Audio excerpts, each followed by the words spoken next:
ನಮಸ್ಕಾರ ಸ್ನೇಹಿತರೆ, ನಾನಿವತ್ತು ಬೆಕ್ಕುಗಳ ಬಗ್ಗೆ ಮಾತಾಡೋಕೆ ಹೋಗ್ತಾಯಿದ್ದೀನಿ. ಈ ಬೆಕ್ಕುಗಳೆಲ್ಲ ಡಿಸಪಿಯರ್ ಆದರೆ ಏನಾಗುತ್ತೆ ಅನ್ನೋದ್ರ ಬಗ್ಗೆ ಮಾತಾಡೋಕೆ ಹೋಗ್ತಾಯಿದ್ದೀನಿ.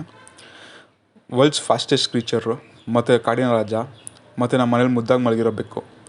ನಮ್ಮ ಮನೇಲಿ ಮುದ್ದಾಗಿ ಮಲಗಿರೋ ಬೆಕ್ಕು ಬಂದುಬಿಟ್ಟು ನಾವು ಲೇಜಿ ಅಂದ್ಕೊಂಡ್ರೆ ಅದು ನಮ್ಮ ದೊಡ್ಡ ತಪ್ಪು. ಯಾಕಂದರೆ ಈ ಬೆಕ್ಕದು ಸಕ್ಸಸ್ ರೇಟ್ ಎಷ್ಟಿದೆ ಅಂದರೆ ಹಂಟಿಂಗ್ ಸಕ್ಸಸ್ ರೇಟು 32%. ಅದೇ ಇದು ನಾನು ಹುಲಿ ಕಂಪೇರ್ ಮಾಡಿದ್ರೆ ಹುಲಿದು 5% ಮಾತ್ರ ಸಕ್ಸಸ್ ರೇಟ್ ಇದೆ.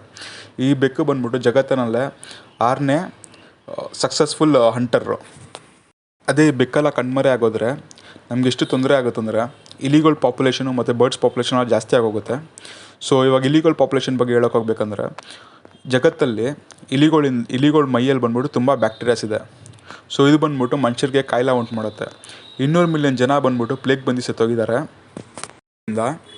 ಇಲಿಗಳಿಂದ ಬರ ಬರುತ್ತೆ. ಯಾಕಂದರೆ ಇಲಿಗಳು ಬಂದ್ಬಿಟ್ಟು ಮನೇಲಿರೋ ಊಟ ಮರ ತಿನ್ನಲ್ಲ, ಬೆಳೆಗಳನ್ನೆಲ್ಲ ನಾಶ ಮಾಡಾಕ್ಬಿಡ್ತವೆ.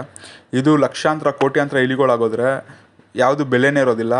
ನಾವೆಲ್ಲ ಹೊಟ್ಟೆ ಶೋಲ್ ಮಲ್ಕೊಬೇಕಾಗುತ್ತೆ ಯಾಕಂದರೆ ಬರ ಉಂಟಾಗಿ. ಗಂಡು ಹೆಣ್ಣು ಇಳಿ ಸೇರಿದ್ರೆ 1250 ಮರಿಗಳು ಮಾಡ್ಬೋದು ಒಂದೇ ವರ್ಷಕ್ಕೆ.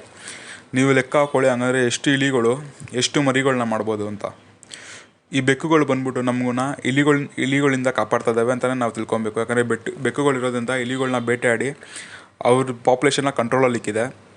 ಸೊ ನಾವು ಬೆಕ್ಕುಗಳ ಜೊತೆ ಬದುಕೋದನ್ನ ಕಲ್ತ್ಕೊಬೇಕು. ನನ್ನ ವಿಡಿಯೋ ಇಷ್ಟ ಆಗಿದರೆ ಲೈಕ್ ಮಾಡಿ, ಶೇರ್ ಮಾಡಿ, ಸಬ್ಸ್ಕ್ರೈಬ್ ಮಾಡಿ ಮತ್ತು ಕೆಳಗಿರೋ ಬೆಲ್ಲೈಕನ್ನ ಪ್ರೆಸ್ ಮಾಡೋದು ಮರಿಬೇಡಿ. ಧನ್ಯವಾದಗಳು.